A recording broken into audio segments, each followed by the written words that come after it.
The woman standing on the auction block in Amarillo, Texas, knew she had value, but only as a commodity, as something to be bartered and traded like a sack of grain or a lame horse. The year was 1878, and Margaret Jane Holloway stood before the gathered crowd with her shoulders back and her chin lifted, refusing to let them see the despair that clawed at her insides. Her simple cotton dress was threadbare and faded from too many washings, her dark hair pulled back in a severe bun that emphasized the sharpness of her cheekbones. At 23 years old, she had already lived several lifetimes of disappointment and betrayal. "Now this one here is strong as an ox," the auctioneer called out, his voice carrying across the dusty street. "She can cook, clean, mend, and keep a house proper. Who will start the bidding?" Margaret closed her eyes briefly, remembering how she had ended up here for the third time in 5 years. The first man who purchased her contract of servitude had been a farmer outside of Fort Worth, a widower who needed help with his children and his household. She had worked herself to exhaustion every day, hoping that her diligence would earn her freedom when the contract expired. Instead, when his fortunes turned and the crops failed, he had sold her contract to a saloon owner in Dallas who wanted cheap labor to clean and cook. That man had worked her even harder, and when she refused his advances one too many times, he had beaten her and sold her contract to a rancher. The rancher's wife had been cruel and jealous, accusing Margaret of trying to seduce her husband when she had done nothing but keep her head down and work. 3 months ago, that woman had convinced her husband to sell Margaret's contract, and here she stood again, waiting to see who would own her next. The bidding started low, and Margaret felt her stomach turn. She was not even worth much anymore. Her hands bore the scars of hard labor, her face was too thin, and she had developed a reputation for being difficult, though she knew the truth was that she simply refused to be treated worse than an animal. $50, a voice called from the back of the crowd. Margaret opened her eyes and searched for the speaker, but the sun was too bright and cast the gathered men in shadow.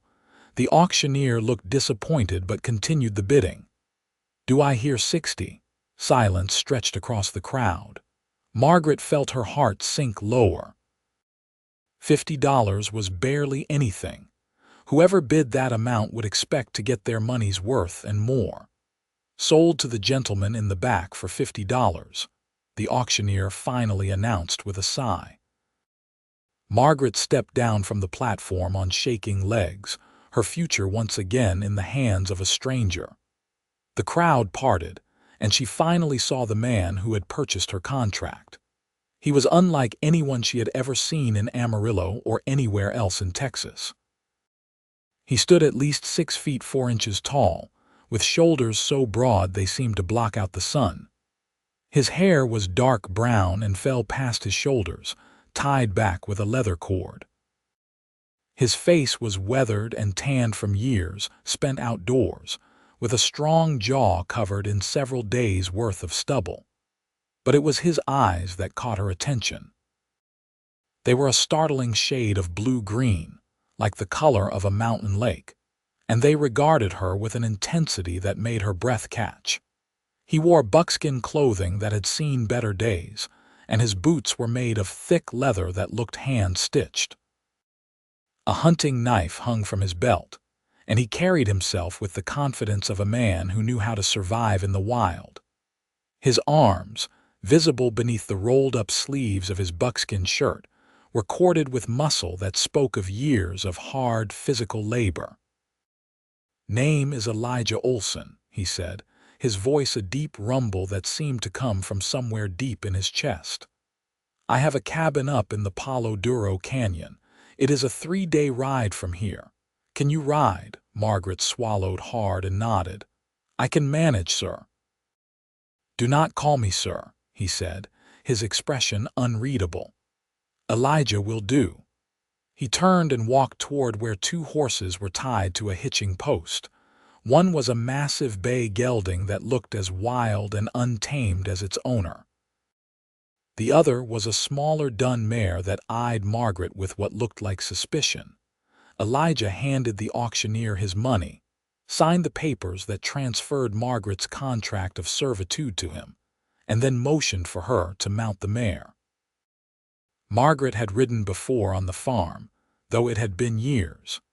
She managed to pull herself into the saddle with only a small stumble, grateful that Elijah did not offer to help. She did not want to feel indebted to him more than she already was. They rode out of Amarillo in silence, heading northwest toward the canyon lands. Margaret had heard stories about Palo Duro Canyon, about its red rock walls that seemed to rise from the earth like ancient monuments. She had never imagined she would see it, much less live there. The first day of riding was brutal. Margaret's thighs ached from hours in the saddle, and the Texas sun beat down on them mercilessly. Elijah rode ahead, never once looking back to check on her. She gritted her teeth and refused to complain. She had learned long ago that showing weakness only invited cruelty. When the sun began to set, painting the sky in shades of orange and purple, Elijah finally stopped beside a small creek. He dismounted with practiced ease and began to set up camp. Margaret slid from her saddle and nearly collapsed when her feet hit the ground. Her legs felt like jelly, and every muscle in her body screamed in protest. "There is jerky in my saddlebag," Elijah said without looking at her. "Help yourself." Margaret retrieved the dried meat and sat on a flat rock, chewing slowly. The jerky was tough and salty, but it was food, and she was grateful for it. Elijah built a small fire and filled a tin pot with water from the creek, setting it to boil. He moved with an efficiency that spoke of years of living alone in the wilderness. "Why did you buy my contract?" Margaret finally asked, her voice barely audible over the crackling fire. Elijah looked at her for the first time since they had left Amarillo. His blue-green eyes reflected the flames, making them look almost otherworldly. "I need help at the cabin. Winters up in the canyon are hard and I am getting older. It would be good to have someone who can cook and keep things in order." "You could have hired someone," Margaret said. "Why buy a contract? Hired help leaves," Elijah replied simply. "Your contract binds you for 2 years. By then, maybe you will want to stay." Margaret stared at him, trying to understand this strange man. "And if I do not want to stay after 2 years?" "Then you leave," Elijah said with a shrug. "I am not a man who keeps anyone against their will." The words should have comforted her, but Margaret had learned not to trust promises. She had been given assurances before, only to have them broken. She would wait and see what kind of man Elijah Olson truly was. They traveled for 3 days, just as Elijah had said. Each day, Margaret's body adapted a little more to the demands of riding, though she still ached in places she had forgotten existed. Elijah remained mostly silent, speaking only when necessary. He was not unkind, but he was distant, as though he had forgotten how to interact with other people. On the 3rd day, they reached Palo Duro Canyon. Margaret gasped when she saw it. The canyon was a massive gash in the earth, with walls of red, orange, and white rock rising hundreds of feet into the air. The colors were unlike anything she had ever seen, as though God himself had taken a paintbrush to the stone. A river wound through the bottom of the canyon, and vegetation grew in patches along its banks. "It is beautiful," Margaret whispered. Elijah glanced at her, and for the first time she saw something that might have been a smile tug at the corner of his mouth. "Yes," he agreed. "It is." They descended into the canyon along a narrow trail that made Margaret's heart race with fear. One wrong step, and both horse and rider would plummet to their deaths. But Elijah navigated the path with ease, and the horses seemed to know the way. By the time they reached the canyon floor, the sun was beginning to set. Elijah's cabin sat in a small clearing near the river, sheltered by cottonwood trees. It was larger than Margaret had expected, built from logs that looked hand-hewn. A stone chimney rose from one side, and a covered porch ran along the front. Behind the cabin, she could see a small barn and a fenced area for animals. "This is home," Elijah said as he dismounted. Margaret slid from her horse and looked around. The canyon walls surrounded them on all sides, making the clearing feel both protected and isolated. She could hear the river rushing nearby and the chirping of birds settling in for the night. Elijah unsaddled both horses and led them to the barn. Margaret followed, unsure of what she was supposed to do. Inside the barn, she found 2 milk cows, several chickens, and a pen with 2 pigs. "I will show you around properly tomorrow," Elijah said. "For now, let us get you settled inside." The interior of the cabin was surprisingly comfortable. The main room held a stone fireplace, a rough-hewn table with 2 chairs, and a rocking chair near the hearth. A bearskin rug covered part of the wooden floor. Shelves lined one wall, filled with supplies and tools. A doorway led to what Margaret assumed was a bedroom. "You will sleep in there," Elijah said, pointing to the bedroom. "I will sleep out here." Margaret turned to him in surprise. "But it is your home. I cannot take your bed." "You are a woman," Elijah said simply. "You need privacy. I am used to sleeping rough. This is not a hardship for me." Margaret did not know what to say. In her previous positions, she had been given a corner in a barn or a spot on the kitchen floor. Never had anyone offered her a proper bed, much less their own. "Thank you," she finally managed. Elijah nodded and went back outside to retrieve their supplies. Margaret stood in the middle of the cabin, feeling strangely off balance. This was not what she had expected. She had prepared herself for cruelty, for exploitation, for being worked to the bone. She had not prepared herself for simple kindness. That night, Margaret lay in Elijah's bed and stared at the ceiling. The mattress was stuffed with hay and covered with thick quilts that smelled of pine and wood smoke. Through the thin walls, she could hear Elijah moving around in the main room, settling himself for the night. She wondered what had driven him to live in such isolation, so far from other people. The next morning, Margaret woke before dawn, as was her habit. She dressed quickly and went into the main room, expecting to find Elijah still asleep. Instead, she found him already gone. The fire had been banked, and a pot of coffee sat warming on the coals. Margaret poured herself a cup and stepped outside. The canyon was breathtaking in the early morning light. The rock walls glowed pink and gold, and mist rose from the river. She saw Elijah down by the water, stripped to the waist as he washed. Margaret quickly looked away, feeling her cheeks flush with embarrassment. But not before she had noticed the powerful muscles of his back and shoulders, the way his body moved with an animal grace.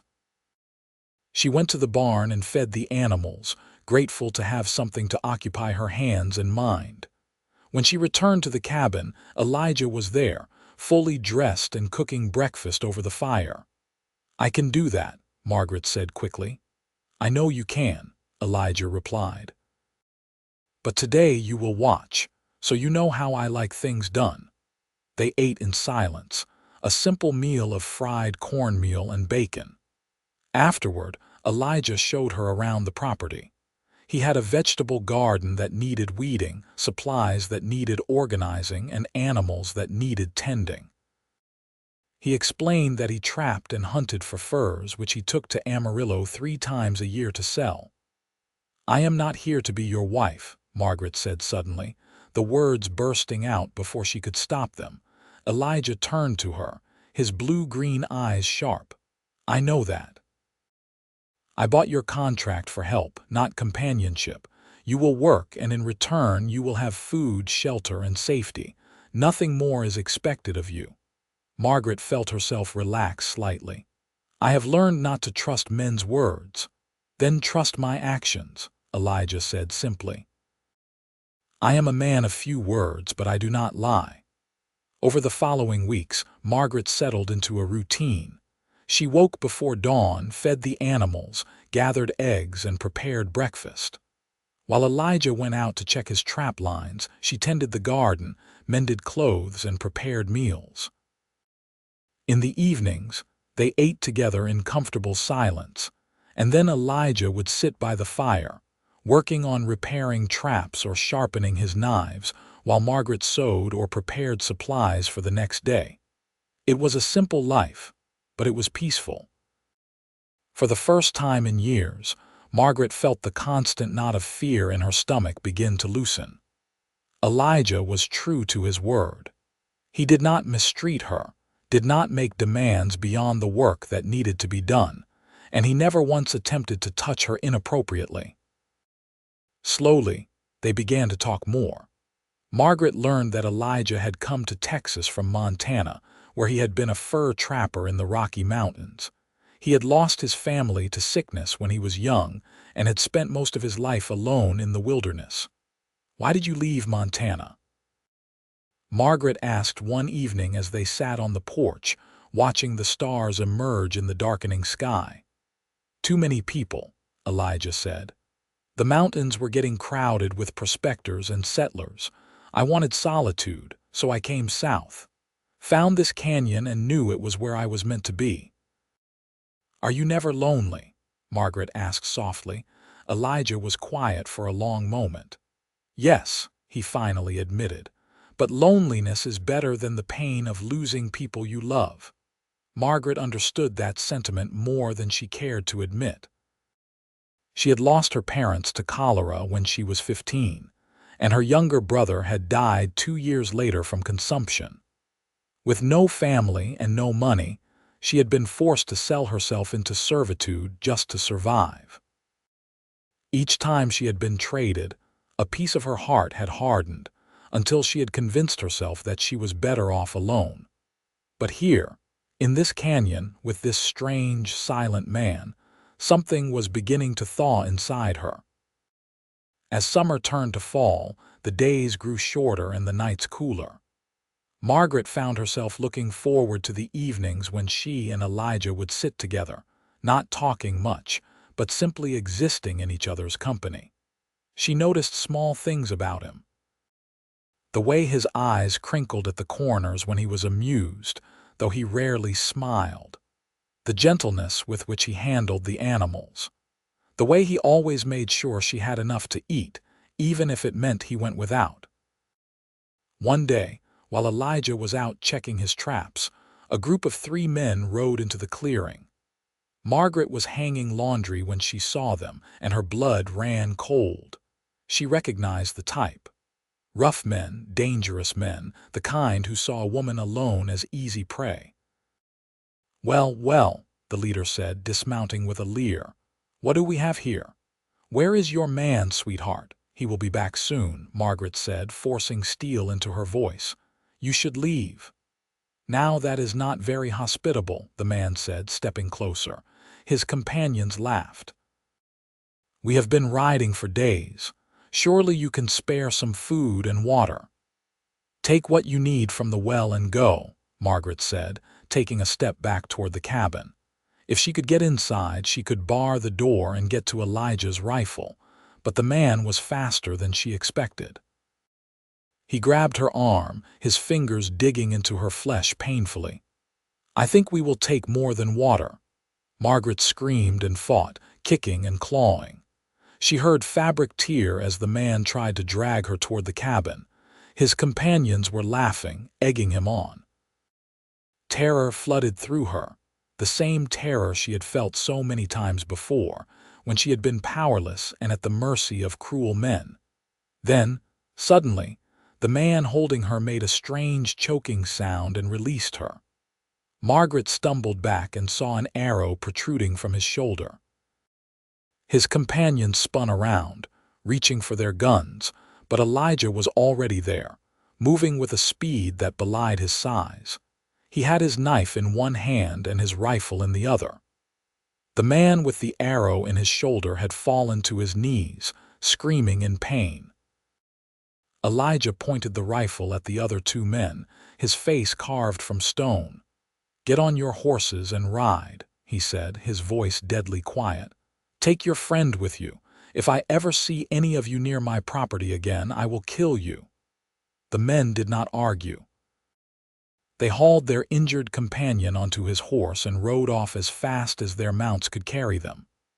Elijah watched them go, his rifle still raised until they disappeared from sight. Then he turned to Margaret, and his expression softened. "Are you hurt?" Margaret shook her head, though she was trembling so hard she could barely stand. Elijah set down his rifle and stepped closer, his eyes searching her face. "Did they touch you?" he asked, his voice gentle now. "Only my arm," Margaret whispered. "You came in time." Elijah reached out slowly, as though afraid to startle her, and gently took her arm. He pushed up her sleeve and examined the bruises already forming where the man had grabbed her. His jaw tightened, and Margaret saw a flash of rage in his eyes. "I should have killed him," Elijah muttered. "You saved me," Margaret said, her voice breaking. "That is what matters." Elijah met her eyes, and something passed between them, a connection that had not been there before. He reached up and gently brushed a strand of hair from her face, his calloused fingers surprisingly tender. "I will always protect you," he said simply. "For as long as you are here, you are under my protection." Margaret felt tears slip down her cheeks, and she did not try to stop them. For the first time in years, she felt safe, truly safe. Not because she was stronger or smarter or more capable, but because someone cared enough to stand between her and danger. Elijah pulled her into his arms, and Margaret let herself lean against his broad chest. She could hear his heart beating, strong and steady, and she felt some of the fear drain out of her. His arms, so powerful they could break a man in half, held her with infinite gentleness. "You are safe," he murmured against her hair. "I promise you, Margaret, you are safe with me." After that day, something shifted between them. Elijah became more attentive, more protective. He rarely left her alone at the cabin, and when he did, he made sure she knew how to use the rifle he left with her. Margaret, for her part, found herself watching him more, noticing things she had not allowed herself to see before. The way his muscles flexed when he chopped wood. The sound of his laughter when one of the pigs escaped its pen and he had to chase it down. The kindness in his eyes when he looked at her. She was falling in love with him, and the realization terrified her. Winter came to the canyon with a fury. Snow fell in thick blankets, covering the ground and turning the red rock walls white. The river froze in places, and the temperature dropped so low that Margaret's breath came out in visible puffs, even inside the cabin. Elijah had been right about winter being hard. They were confined to the cabin for days at a time, venturing out only to feed the animals and gather firewood. But the close quarters also brought them closer together. They talked more, sharing stories of their pasts. Margaret told him about her family, about the pain of losing them and the desperation that had led her to servitude. Elijah told her about the mountains, about the beauty and the danger of living so close to nature. One night, as they sat by the fire, Elijah reached over and took her hand. It was the first time he had initiated physical contact since the day the men had attacked. Margaret looked at him in surprise. "I have been thinking," Elijah said slowly, as though choosing his words carefully. "Your contract expires in a year and a half. When it does, you will be free to go wherever you want." "I know," Margaret said, her heart sinking. She did not want to think about leaving. "But I am hoping," Elijah continued, his blue-green eyes intense, "that you might want to stay, not as a servant but as my wife." Margaret's breath caught in her throat. "Elijah, I know I am not much," Elijah said quickly. I live in isolation far from any town. I am rough and uneducated. But I care for you, Margaret, more than I have cared for anyone in a very long time. I can offer you a home, a place to belong. I can offer you my protection and my loyalty, and I can offer you my heart if you will have it. Tears welled up in Margaret's eyes. You are not much, she said fiercely. You are the best man I have ever known. You are kind and strong and honorable. You have given me more in these months than anyone else has given me in years. Then will you stay? Elijah asked, hope and vulnerability warring in his expression. Will you marry me when your contract expires? Margaret looked at this man, this mountain of a man with gentle hands and a wounded heart, and she knew there was only one answer she could give. Yes, she whispered. Yes, I will marry you. Elijah's face broke into the first real smile she had ever seen from him, and it transformed him. He looked younger, lighter, as though a great burden had been lifted from his shoulders. He pulled her into his arms and held her close, and Margaret wrapped her arms around his neck, feeling as though she had finally found the place she was meant to be. That night, they stayed up late talking by the fire, making plans for their future. Elijah spoke of expanding the cabin, of adding rooms for children if they were blessed with them. Margaret talked about starting a larger garden in the spring, maybe even getting some sheep for wool. They were simple dreams, but they were theirs, and that made them precious. When they finally went to bed, Margaret in the bedroom and Elijah in the main room, Margaret lay awake for a long time, her heart full. She had been traded 3 times like livestock, passed from owner to owner with no say in her own fate. But Elijah had given her a choice. He had given her respect and kindness and love. He had given her roots and a place to belong. The winter passed slowly, but Margaret did not mind. She and Elijah grew closer with each passing day. He taught her how to track animals in the snow, how to read the signs of an approaching storm. She taught him how to make bread that did not turn out like rocks, how to mend clothes so the stitches would not show.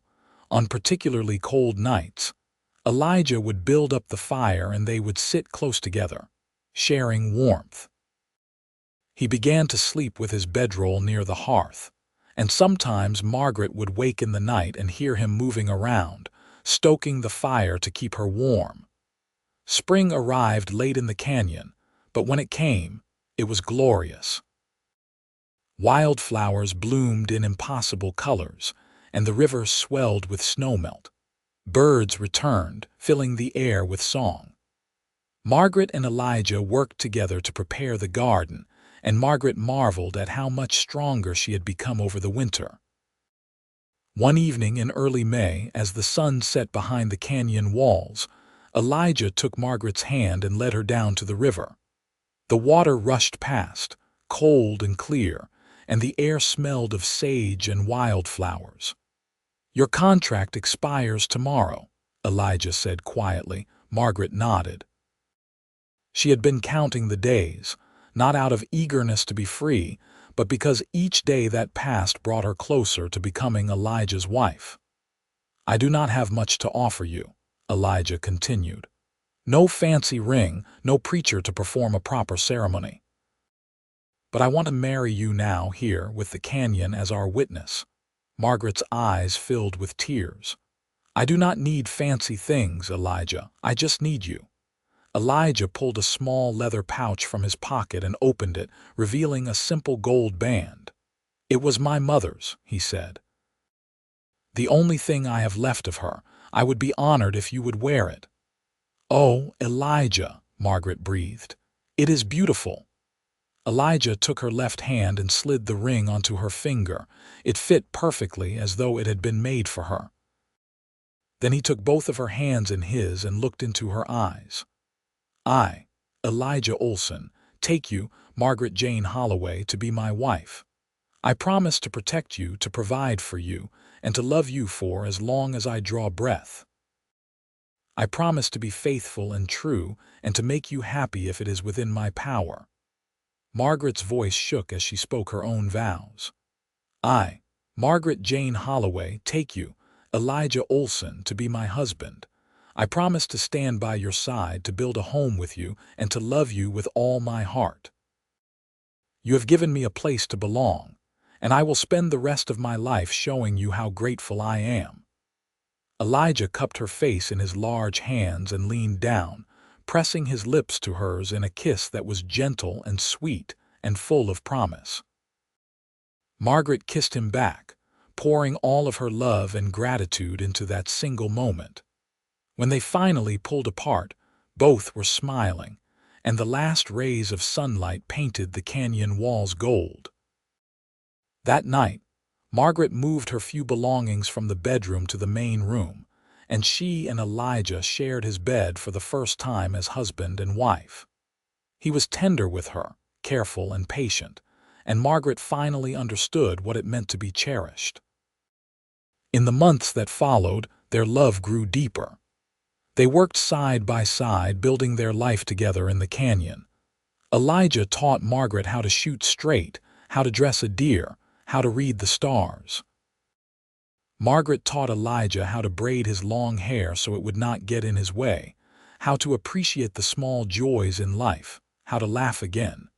In the fall, Elijah made his trip to Amarillo to sell his furs. This time, Margaret went with him.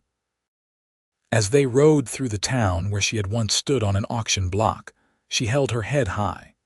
She was no longer a woman with no value, no longer property to be bought and sold.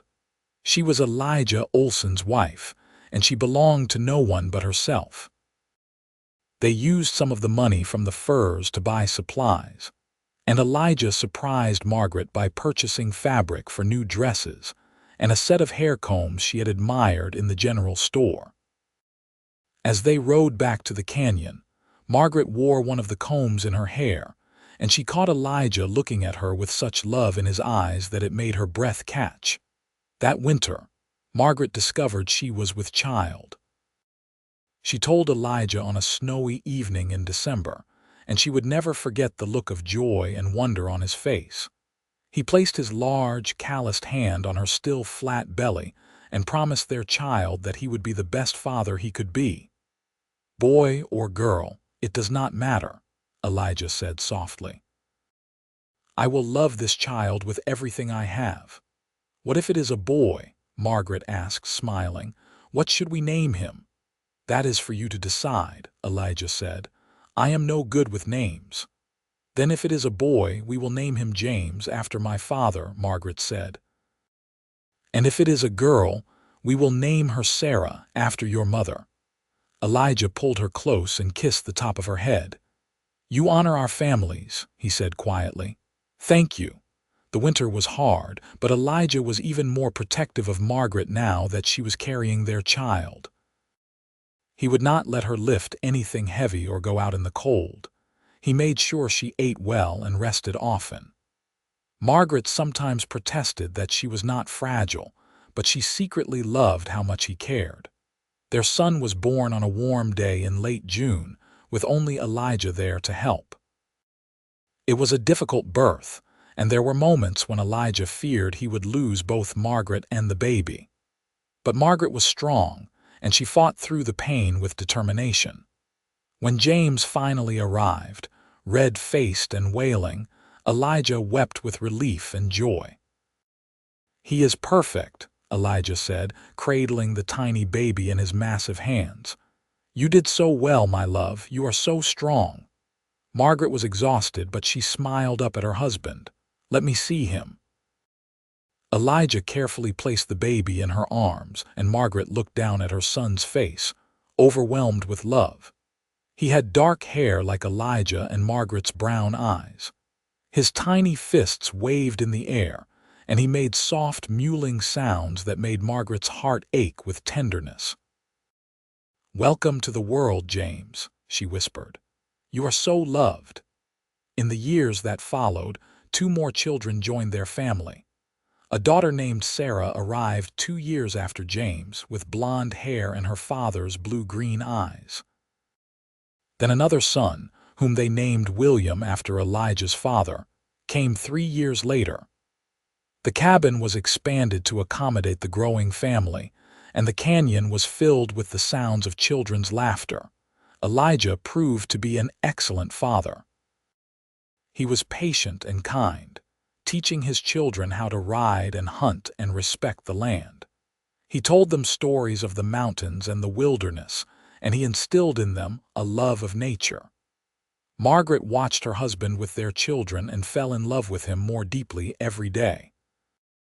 Sometimes, when the children were asleep, and she and Elijah sat together on the porch watching the stars, Margaret thought back to the day she had stood on that auction block in Amarillo, hopeless and alone. She had been traded 3 times before Elijah bought her contract, and each time she had lost a little more of herself. But Elijah had not just given her freedom. He had given her a home, a family, and a love that made her whole again. "What are you thinking about?" Elijah asked one evening, noticing the faraway look in her eyes. "About how my life has changed," Margaret said softly. "About how lucky I am."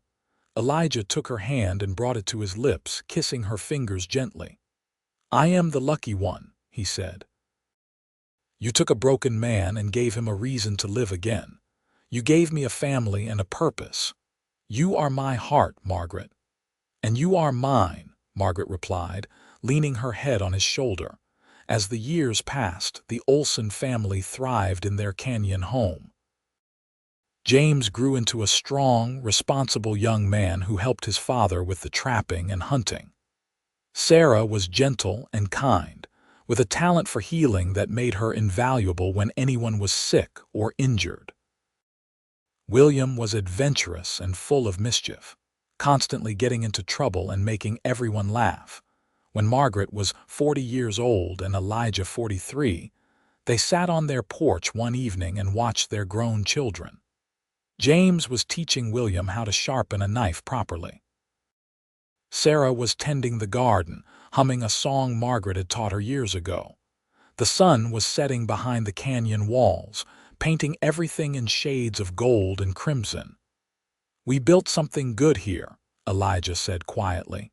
"We did," Margaret agreed, squeezing his hand. "Do you ever regret staying?" Elijah asked, turning to look at her. "Do you ever wonder what your life would have been like if you had left when your contract expired?" Margaret considered the question seriously. There were hardships in their life, certainly.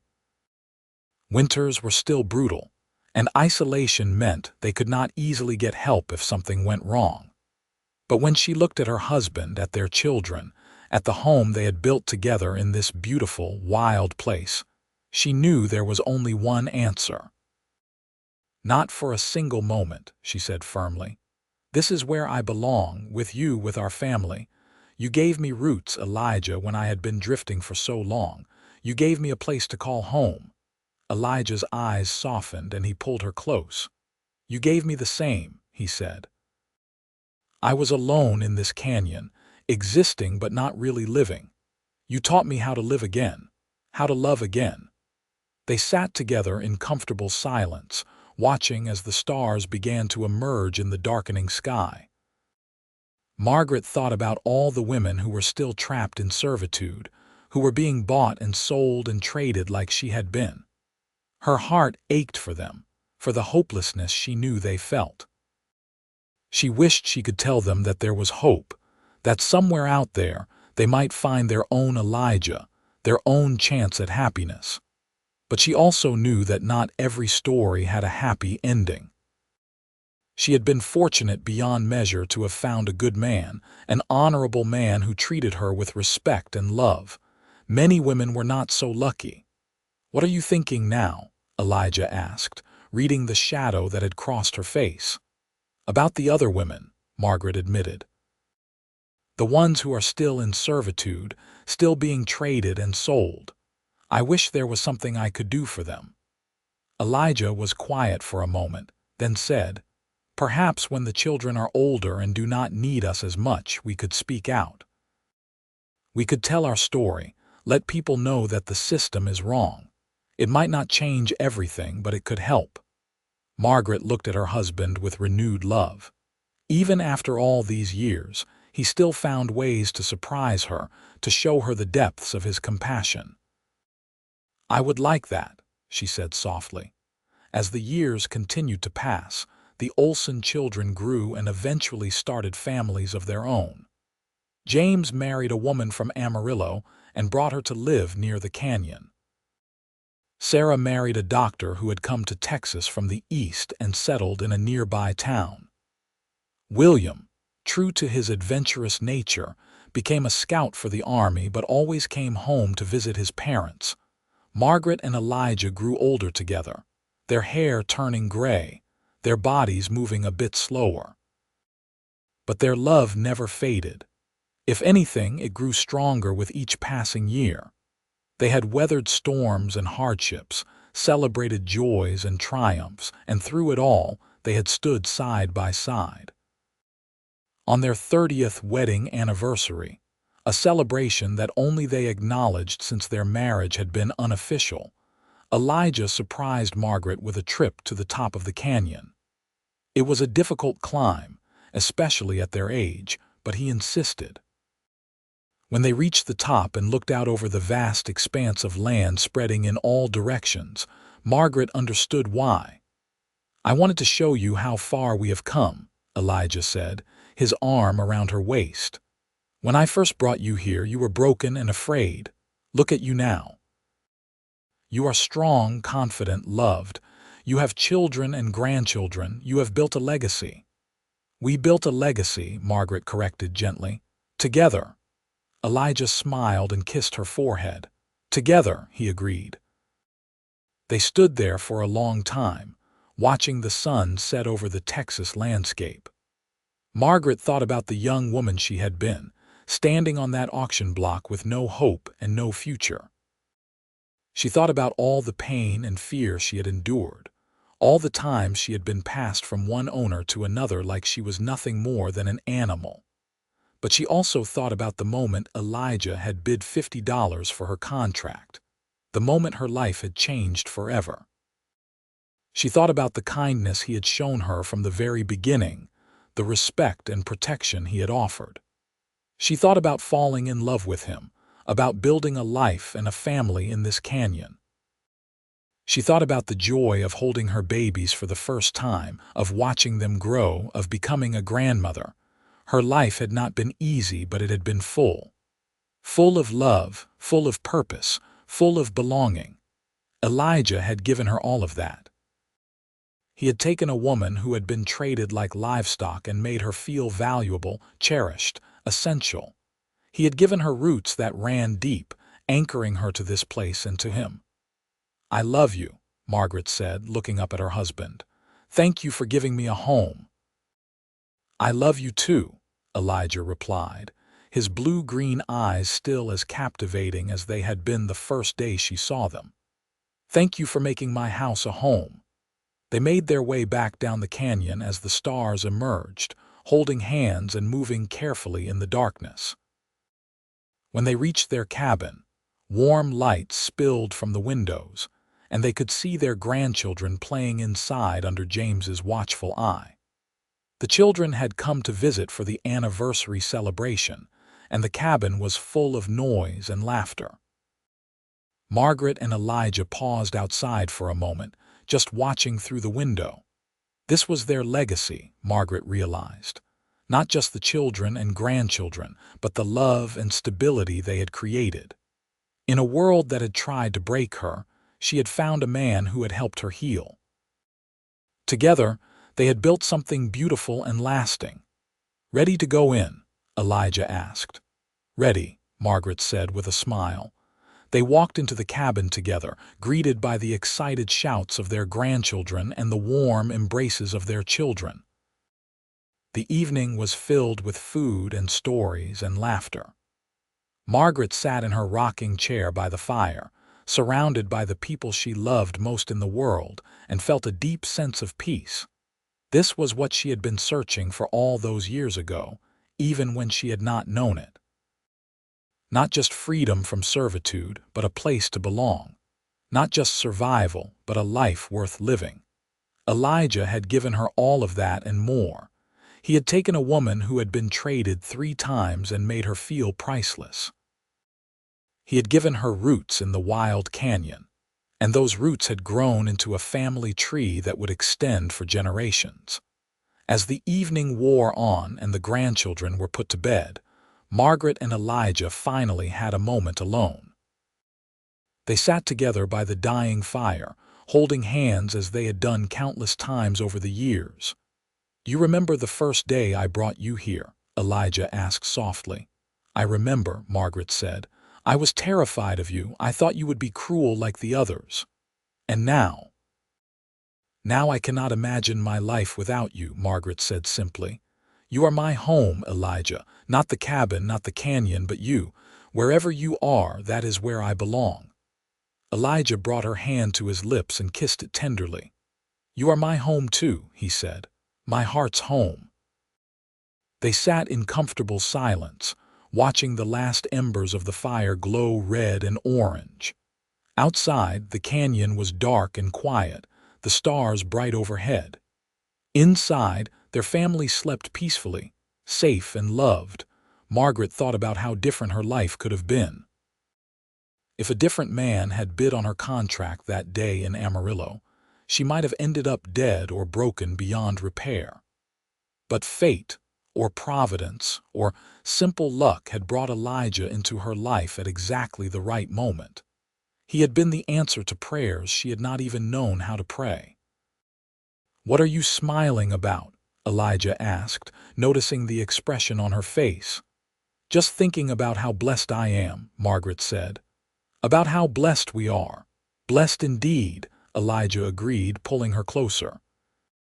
They eventually made their way to bed, moving slowly because of their age but still together, still in love. As Margaret lay in her husband's arms, listening to the steady beat of his heart, she felt completely at peace.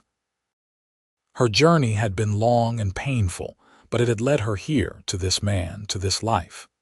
She had been traded like livestock 3 times, but the mountain man had given her roots and a place to belong. And in doing so, he had given her everything she had ever needed. The years continued to pass gently for Margaret and Elijah.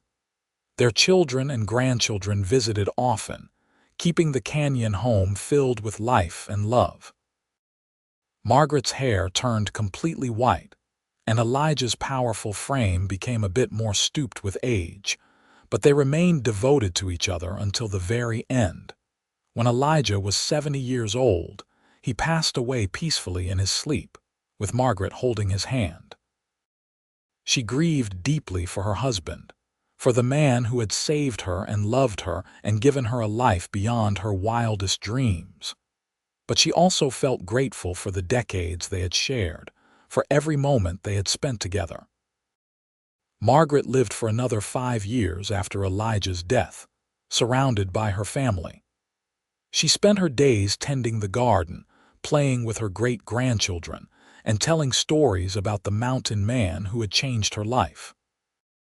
When she finally passed away at the age of 75, she was laid to rest beside Elijah in a quiet spot overlooking the canyon they had both loved. Their children placed a simple marker on the grave that read, "Margaret and Elijah Olson." They found each other when both were lost, and together they built a legacy of love.